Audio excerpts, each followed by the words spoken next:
हम इस पृथ्वी पर क्यों आए हैं? प्रश्न। हम यहाँ इस पृथ्वी पर आए ही क्यों हैं? आचार्य जी।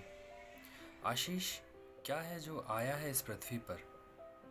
अगर कुछ इस पृथ्वी पर आता है तो उसे पहले पृथ्वी पर नहीं होना चाहिए था, तभी तो आ सकता है। मैं जानना चाहता हूँ कि क्या है जिसको तुम कह रहे हो कि इस पृथ्वी पर आया है। तुम्हारे पास ऐसा क्या है जो यहाँ पहले नहीं था और तुम्हारे आने से आ गया है? तुम क्या नया लेकर आए हो यहाँ पर?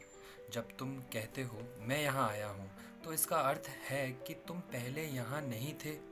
ठीक, मैं तभी तो कह सकता हूँ कि मैं यहाँ आया। अगर मैं पहले से ही यहाँ ना हूँ, चलो देखते हैं कि तुम्हारे पास ऐसा क्या है जो पहले यहाँ नहीं था। क्या है तुम्हारे पास? तुम्हारे पास ऐसा क्या है जो पहले से यहाँ नहीं था? तुम अपने आप को बस ये जानते हो, ठीक है ना, कि खाल का एक झोला है, उसके भीतर जो कुछ है वो मैं हूँ। तुमसे पूछा जाए कि तो तुम बोलोगे ये इधर, अपने शरीर की ओर इंगित करते हुए, और इधर की सीमा है ये त्वचा, ये खाल, कि इसके भीतर जो कुछ है वो मैं हूँ। इसके भीतर जो कुछ है वो पहले से यहाँ पर था। तुम्हारे शरीर की पहली 2 कोशिकाएं माता पिता से आईं, और उसके बाद यही मिट्टी, यही फल, यही अन्न, यही धूप और यही हवा, इनको मिलकर ये अपने शरीर को की ओर इंगित करते हुए बन गया। बात ठीक, क्या ये पहले से ही यहाँ नहीं था?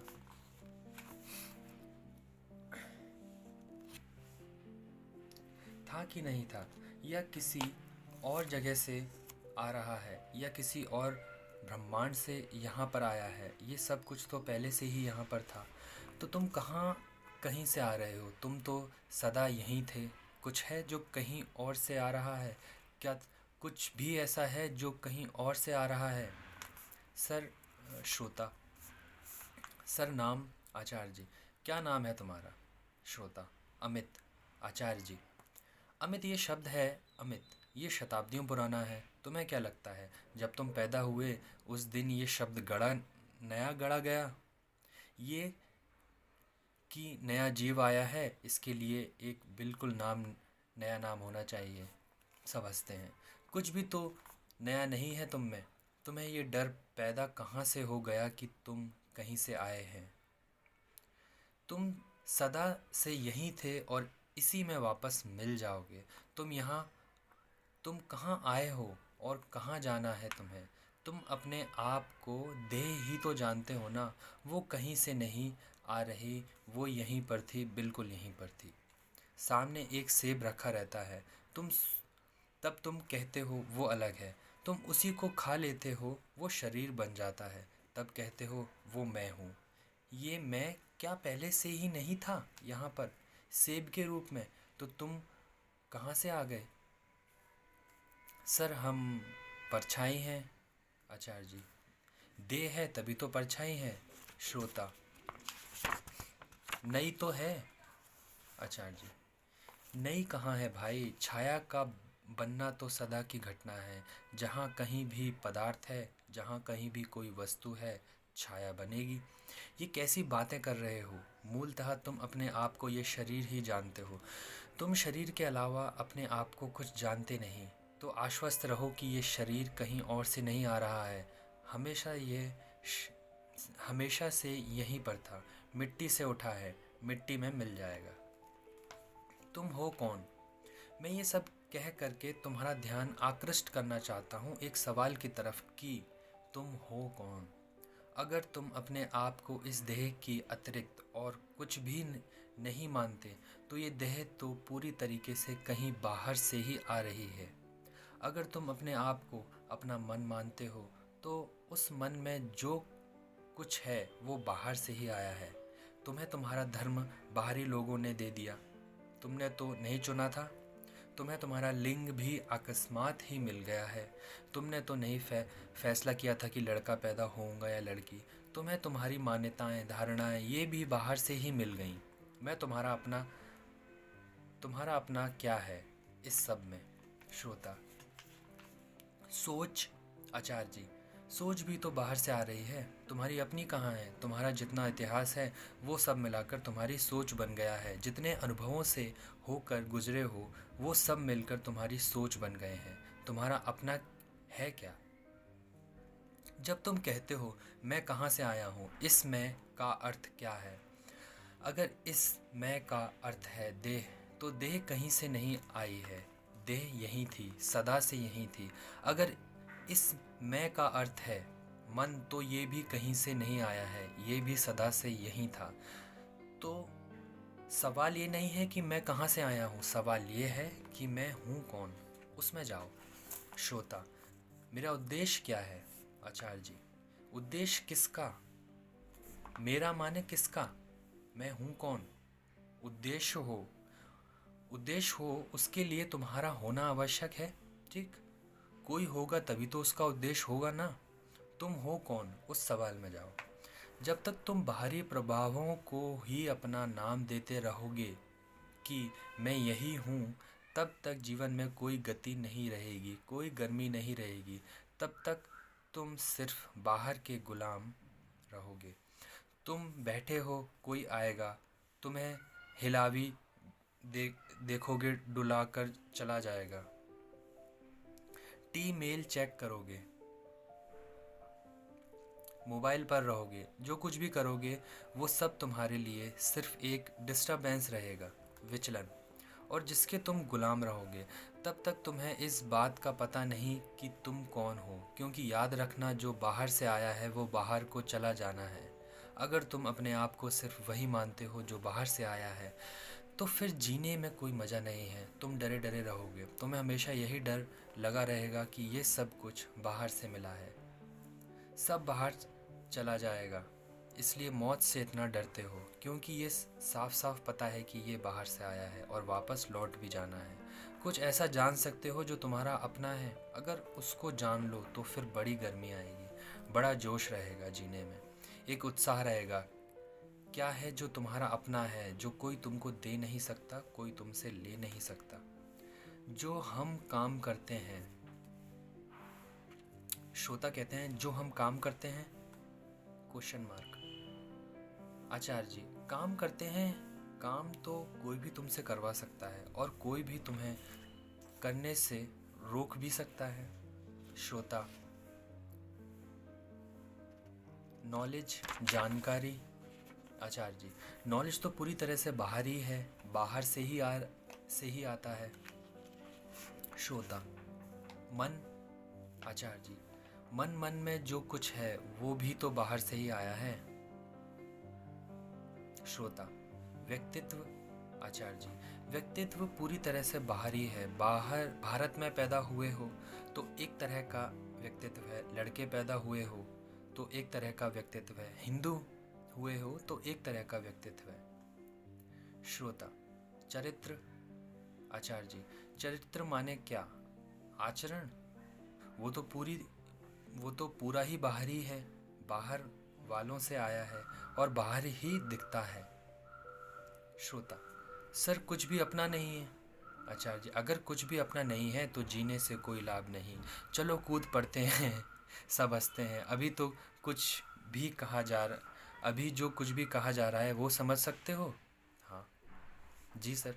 आचार्य जी, ये जो समझ है ये तुम्हारी है, समझने की शक्ति, ये कोई बाहरी नहीं दे सकता।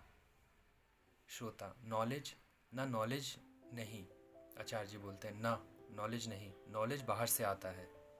श्रोता, थिंकिंग, सोच। आचार्य जी, थिंकिंग भी नहीं। अच्छा ध्यान से समझो, सुनो। सामने रखे कैमरे की ओर इंगित करते हुए कहते हैं, जो कुछ बोला जा रहा है तुमसे ज़्यादा बेहतर तरीके से ये कैमरा रिकॉर्ड कर रहा है। ठीक, तुम तो कुछ सुन रहे हो, कुछ अनसुना कर रहे हो, कुछ देख रहे हो, कुछ अनदेखा कर रहे हो। ये कुछ नहीं छोड़ रहा, सब कुछ उसके पास जा रहा है, लेकिन फिर भी जो तुम्हें मिल रहा है वो इसे नहीं मिल सकता। क्यों? श्रोतागण, समझ। आचार्य, तुम समझ सकते हो, नॉलेज उसे भी उतना ही मिल रहा है, यही वेव्स उसके पर्दों पर पड़ रही हैं, तरंगें जो तुम्हारे कान और नाक पर पड़ रही हैं। पूरा नॉलेज इसे भी मिल रहा है, पर जो तुम्हें मिल रहा है वो इसे कभी नहीं मिल सकता। वो है जो तुम्हारा है, अपना इंटेलिजेंस, समझ, बोध की शक्ति। वो तुम्हें कोई देता नहीं। ज्ञान तुम्हें कोई दे सकता है, समझने की शक्ति कोई नहीं दे सकता। समझ में आ रही है बात? समझ तुम्हारी अपनी है। जब उसको तुम अपना जानते हो तो जो बाहर की बेकार की चीज़ें हैं, जो ज़िंदगी को भरे रहती हैं, जो बहुत समय ख़राब करती हैं, जो बहुत सारी ऊर्जा ले जाती हैं, फिर उन सब से मोह छूटता है। फिर ज़िंदगी में एक गर्मी आती है, एक एक्सीलेंस आती है, श्रेष्ठता। फिर तुम कूड़े कचड़े की मोह में नहीं पड़े रहते। फिर कोई भी आकर तुम्हारा जल्दी से मालिक नहीं बन सकता कि कोई भी आया है, अरे क्या कर रहा है, छोड़ ना, चल। तुम्हें पता रहेगा कि ये बाहरी है और ये जो पढ़ना है ये अपनी समझ से हो रहा था। मेरी अपनी समझ ही सिर्फ मेरी अपनी है, ये बाहरी है। समझ मेरी अपनी है।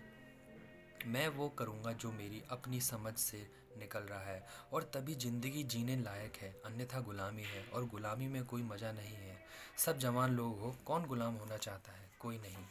बात समझ में आ रही है? जब अपनी समझ के आधार पर जीवन जिया जाए तो उसमें एक ऊर्जा होती है, एक गर्मी, एक ऊष्मा होती है। फिर चेहरे से ऐसे लटके, फिर ज़िंदगी ऊब में लटके नहीं रहते, नहीं बीतती कि पता नहीं क्या करें क्या ना करें, क्यों आ गए हैं। तुम्हारे साथ ये दुविधाएं इसलिए हैं क्योंकि कुछ भी तुम समझ के तो करते नहीं हो। तुम किसी बाहरी के कहने पर चलते रहते हो। अपनी समझ से जीवन नहीं चल रहा है। समझ पैदा हो सके उसके लिए आवश्यक है कि ध्यान दिया जाए, जो हो रहा है उसमें डूबा जाए, उतरा जाए, बेहोशी का जीवन ना जिया जाए। जब ध्यान दिया जाता है तो ये जो अपनी समझ है ये जागृत होती है, रहती हमेशा है पर सोई रहती है। जब ध्यान दिया है तो ये जागृत होती है, और जब ये जागृत होती है तो फिर जीवन अपनी मालकियत में बीतता है। ये बात समझ में आ रही है? और जब अपनी मालकियत में बीतता है तो आंखें चमकती हैं, बुझी बुझी नहीं रहती। फिर कंधे ऐसे झुके हुए नहीं रहते। फिर कॉलेज जाते वक्त ये नहीं लगता कि क्यों जा रहे हैं, पता नहीं क्यों नहीं जा रहे हैं, वो भी पता नहीं। फिर क्लास में घुसते ही ये मन नहीं करता कि सबसे पीछे जाकर बैठ जाए। फिर ड्रेस पहनने में ये नहीं लगता कि जैसे फंदा लगाया जा रहा हो, अभी तो ऐसे ही लगता है। फिर जब टाई बांधी जाती है तो सलीके से बांधी जाती है, ऐसे नहीं कि जैसे रुमाल लपेट लिया हो कि लटक रही है टाई यहाँ तक। ये कौन सी टाई होती है भाई जो यहाँ तक लटकती है? ये सब कुछ इसलिए हो रहा है क्योंकि तुम्हारा कुछ भी करना तुम्हारी अपनी समझ का परिणाम नहीं है। तुम जो कुछ भी कर रहे हो वो बाहरी ताकतों के इशारों पर हो रहा है, और बाहरी ताकतों के इशारों पर इसलिए हो रहा है क्योंकि तुम्हारी अपनी कोई समझ है ही नहीं। जब अपनी समझ होती है तो तुम दूसरों पर निर्भर रहते ही नहीं। फिर कोई तुम्हें कुछ कहता भी है तो तुम बस इन्फॉर्मेशन बस ले लेते हो, जानकारी ले लेते हो, पर निर्णय तुम्हारा अपना होता है। जानकारी ले लेना और निर्णय ले लेना ये दोनों अलग अलग चीज़ें हैं, समझ रहे हो ना? जानकारी बाहर से लेने में कोई हर्ज नहीं, पर तुम जानकारी नहीं लेते बाहर से। तुम क्या लेते हो? तुम निर्णय ही ले लेते हो कि बता दीजिए क्या करें। हम तो बेचारे हैं, हमें कुछ समझ में आता नहीं है, आप बता दीजिए करें क्या। और आप में सिर्फ माँ बाप या समाज ही शामिल नहीं है, उसमें तुम्हारे सब दोस्त यार भी शामिल हैं, पूरी भीड़ शामिल है। हमेशा भीड़ की तरफ देखते रहते हो। जो भीड़ कर रही है वही हम भी कर लेंगे, जो दुनिया कर रही है वैसे ही हम भी चल देंगे। अपना विवेक वो तुम्हारा है। बात समझ में आ रही है? देखो बात कहाँ से कहाँ पहुँची। तुमने पूछा था हम यहाँ क्यों आए हैं, वहाँ से बात इस पर पहुँच गई कि भाई पहले ये तो जानो कि मैं हूँ कौन, जिसकी यहाँ आने की बात कर रहे हो। और फिर जब मैं हूँ कौन पर बात आई तो फिर मैंने क्या कहा कि मेरी अपनी सिर्फ समझ है और जब उस समझ के आधार पर जिया जाता है तो जीवन बिल्कुल क्रांतिपूर्ण रहता है, मज़ेदार रहता है। सर जब बच्चा पैदा होता है, श्रोता पूछ रहे हैं, सर जब बच्चा पैदा होता है तो रोता है, तो उसके अंदर ये कैसे समझ आ जाती है कि रोने लगना है? आचार्य जी, वो समझ नहीं है। आदमी में इस समझ का जो आधार है वो मस्तिष्क का है, ब्रेन है। जब तक वो परिपक्व नहीं होता, 10 साल 12-13 साल की उम्र तक, तब तक तुम्हें दूसरों पर निर्भर रहना ही होगा। श्रोता, परिपक्व जो होगा सर वो बाहरी से ही तो होगा। आचार्य जी, नहीं, परिपक्व होना एक आधार तैयार करना है। सामने रखी कुर्सी की ओर इंगित करते हुए देखो, तुम इस आधार पर बैठे हो ना, जिस पर तुम बैठे हो ये आधार है तुम्हारा, पर ये आधार तुम नहीं हो। तुम ऐसे समझ लो कि वो आसन है, ये जो आसन है ये समझ का आसन है, आधार है, सीट है। जब वो सीट तैयार होती है तो इंटेलिजेंस आकर उस पर विराज जाती है, पर उसका अर्थ ये नहीं है कि सीट ही इंटेलिजेंस है। वो जिस पर तुम बैठे हो वो तुम तो नहीं हो ना, तुमसे अलग है। वो सिर्फ एक आधार है। उस आधार का तैयार होना ज़रूरी है। उस आधार के तैयार होने में लगते हैं 12-14 साल का नहीं, 14 साल, 14 साल का नहीं है, 12-14 साल। पर तुम में अब कोई भी बाहर की उम्र तक इस बात को समझा पर तुम में अब कोई भी 12 की उम्र तक इस बात को समझा जा सकता है कि तुम निर्भर थे। अब तो नहीं निर्भर रहना चाहिए तुम्हें। अब ना 12 के हो ना 14 के हो। अब क्यों आश्रितों जैसा जीवन बिताते हो?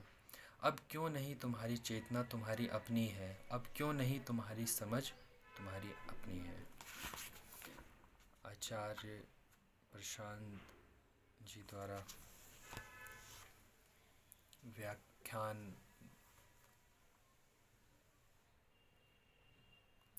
आचार्य प्रशांत जी द्वारा जो दिए गए व्याख्यानों में से कुछ पुस्तकें छपी हुई हैं, उसमें से एक खंड है डर का।